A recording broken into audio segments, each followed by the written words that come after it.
Welcome to the breakdown. And that's Brentford! What a finish! I'm at Liverpool's training ground to meet Arne Slot. If you want to create against the five at the back, you need players to position over here. To talk through the up and down start to the season. Yeah, of course I know what's going to happen there. Brentford have just ripped Liverpool apart. The new recruits. His footwork is great, his finishing is great. Ekitike! And how they're going to get it to gel together. Let's go.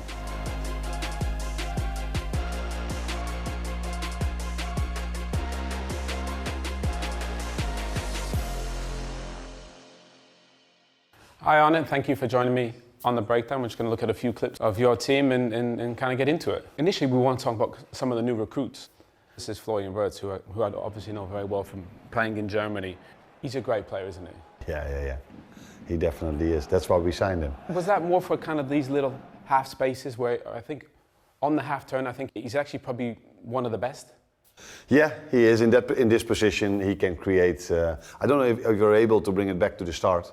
But what I also like about him and about quality players, you see him checking his shoulder, scanning a few times before he receives the ball. Yeah. So he knows that he can go forward, he has an open touch. In these spaces, if he can create, if you can give him these spaces, which has happened already this season as well, but maybe not as much as had happened in Germany in the Bundesliga, then he's so special. And we have to make sure, I have to make sure I get him in these spaces as much as we can. And he's been there, he's created, he's mainly been unlucky with the end result. There's a great little graphic. He's maybe getting some criticism. People think he's not, against the ball and he's, that it's not one of his strengths. But actually, he's probably one of the best players in Europe. This is possession one in the final third. And you look in the Bundesliga top, but look in Europe's top 5 leagues, he's 7th, and in the Champions League he was 3rd. So it's not the fact that he can't do it. Actually, he's one of the best players at doing it. It's probably just about finding his feet in this Liverpool starting 11. Yeah, and probably he's experienced a change of playing style from us. So he was used to the 3-4-3 system. So different factors come into it. But yeah, he runs a lot. This is what we see as well in our data. And if you run a lot, you are able to win a lot of ball backs. If the other team brings the ball out from the back. Yeah. Well, we're going to get into one of the other new recruits. Obviously, Isak. I mean, everybody here knows him, how great a striker he is. Signing him, did you think this was kind of, the perfect player for this Liverpool team? Yeah, for the simple reason is that last season we scored the most goals, and I don't know if we had the most XG as well, but this season again, we are the team from open play that creates, I think together with City, the most chances. So yeah, then the first thing you think about, if we can bring in a 9 that can finish these attacks, that would be ideal. And we've brought in 2. Well, to be fair, I think you've done this before, Arne, because you just read my mind there. This is Ekitike. This was against Tottenham. I did this game, and I remember I was on the pitch before the game, and I was stood next to Ekitike, and I couldn't believe how big he was. Yeah. How big is he? 6'3"? Yeah, in Holland we talk about centimeters. Yeah, 190 or. Yeah. But I think this goal was so special because actually he makes it all on his own, and I think for a guy that big to have feet this good. I love it. Once he gets these boys here, he knows he's going to come in here, isn't he? He's just kind of setting these boys. It reminds me a little bit of Thierry Henry, off that left, coming in. His pictures is so clear. Yeah. Passes it into the goal. It's just a fabulous goal. No, it is, and that is what makes him special. If you are that tall, and your footwork is as good as his, that is what makes him special. I think if you are so tall, he needs to be stronger in the duels. By the way, if I would concede this goal, I would tell my right fullback, maybe it's smarter to push a right-footed player 100% to the outside, but than give him the space to go inside. But that is the nice thing about him. He's fast enough then to take you on the outside as well. Yeah. And that for being that tall, his footwork is great, his finishing is great. So we've brought in 2 very, very, very good number 9s, as we've brought in so many good players.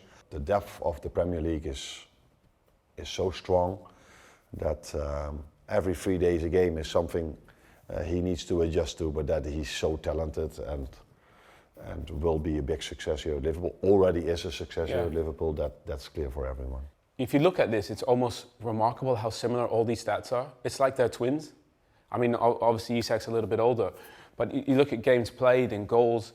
I mean, I think for Ekitike, he didn't take penalties. Marmoush did, so that probably would have been a bit higher and they would have been similar. But if you look at assists, shots on target, chance created, virtually identical.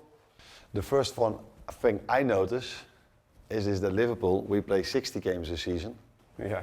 And these players have played last season 33 and 34. That's a great point. But okay, for the rest, you can see a lot of similar things. I don't think they are that similar, by the way. I think they have different, they have similar qualities, but also different qualities.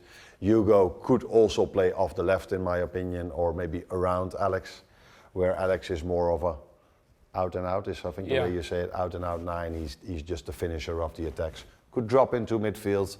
But Hugo is, maybe more a player that also likes to drop more in spaces coming off the left, where Alex, I think, prefers to be in the middle. Well, you played them together in Frankfurt, and it was super effective. You know, this is your starting 11 against Bournemouth on opening day. Yeah.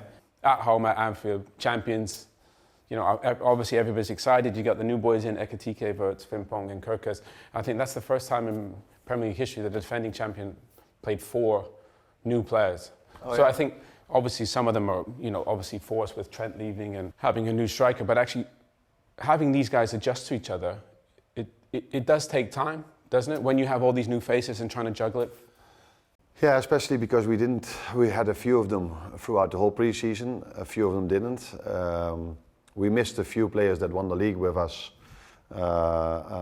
in pre-season. A few have had their injuries during the season. So that's why, as a result of that, our lineups had to change a lot as well. Yeah. So if you just saw that Hugo only played 33 games in Frankfurt, and Alex is coming in, who's also not used to playing, so you do in and out of them. Is that the hardest part, juggling kind of, trying to get everybody minutes and trying to get people to play? But I fully believe in the policy and the strategy of this club. And that strategy is that we don't have a very big squad. We have 90 to 20, but if you have that, then keeping them fit is crucial if you have so many games. And that has been more difficult for us than last season. So when I came here last season, every player that was in the team already experienced a minimum of 1 Premier League season. And this season, a lot of them come here for the first time, and a lot of them, so I see here McAllister playing. We all know how good of a player he is and was for us last season, but I think it was after a week that he was fit, but he had to play because we had a suspension of Ryan Gravenberg. So Maka is another example, like Alex, that I had to give playing time to get him fit in the season and not in pre-season, because he missed out on that. And that's why these players are, in my opinion, then not able to play 3 games in 7 days. Yeah. So you have to rest them during the week or play others. And that has also led to the fact that, this lineup is one of them, but I think there have been many of them that have been different. That's why, because a lot of these games actually, they were very tight. I think the Brentford one probably frustrated you the most, because the other ones were, you know, the Palace and United, they were, you can see, quite late set pieces. Yeah, of course I know what's going to happen now. And at 1-0, actually, 1-0's not really a, you know, it's not a terrible result. We were in a good moment after we conceded the 1-0. By the way, we ended the game against United conceding a set piece. We started the game against Brentford conceding a set piece. So that's never really helpful in any game of football. Now, there's always, if you concede a counter-attack, people could always argue, is your rest defense in order? And I see 4 players behind the ball. Perfect. So that is not an issue, I think. I mean, you would never think in a million years he could score, would you? No, that's also what I said. And actually, these are the positions we would like to have for us to create. So if we would end up here with Dominic, we could end up maybe in an overload over there. And if you want to create against the 5 at the back, you need players to position over here, but you need to think about your rest defense and that rest defense. Well, you mentioned Ryan. I just think Ryan last season probably would have been maybe there, because I played in there as a 6. Could. So he's now the 6. He's a bit more offensive. Yeah. When they play together, they have to do it like when Ryan is there. He's more. But Ryan ends up right or left sometimes as well. Yeah. And I do think even for Curtis in there, that pass in itself is is fine as such. But I do think sometimes you have to think, I hope for the best, but I plan for the worst. If we turn this over, which is what happens, which can happen, it's fine. But can you go a bit of the backwards? I think they're too close together, aren't they? No, on another day, our players with the quality they have, but stop. This ball, if this ball ends up here, would be make complete sense. And then we are in a great position to overload there with a 2v1. Mo can make the run in behind, he can go outside. So losing this ball is the first step to conceding. But in our team, you can make a mistake because we do think about rest defense. And if you tell me now, in 5 seconds they score a goal, I would say, how is that possible with so many players behind the ball? Because you could see that he's focused on him. Then he needs to take him. He can still do something about him, and he's focused. And so we have a +1. But we know the end result. I mean, you think, right, Damsgaard there. That's fine. He gets that ball. So stop. It's 1, 2, 3, 4, 5 against 2. It's plenty. And I think obviously Ryan's athleticism is quite special because he, with his size and his speed, he can get to. I think with Damsgaard here, you think, watch this, right? I used to think, don't let him get his head up. If he can get his head up, he can play. And I think it's such a tiny detail, but actually watch him. 1, 2, his head's up. 3. Do this over again. I would like to Curtis go towards the ball instead of going backwards. But that's probably not Curtis's natural, is it? He's. Oh no, but it's also I don't blame him for this goal. But if we lose the ball, we would like to go towards the ball. But still, like I said, 1, 2, 3, 4, 5 against 1. Plenty. Actually, it shouldn't really be an issue. But the tiny little details, aren't they? But it's also their strength. So I said before the game, they have a few strengths. Set piece is one of them, their counter-attack is one of them, and they're really physical. They did this well. And not for the first time, because they've scored a few other counter-attacks, which have showed. They did against United as well. As well, And against City, they had one v1 to the goalkeeper as well. Well, I want to thank you for joining us, and I wish you best of luck for the rest of the season. I know you've got some fabulous players, and we do. I wish you all the best. Thank you. Thank you.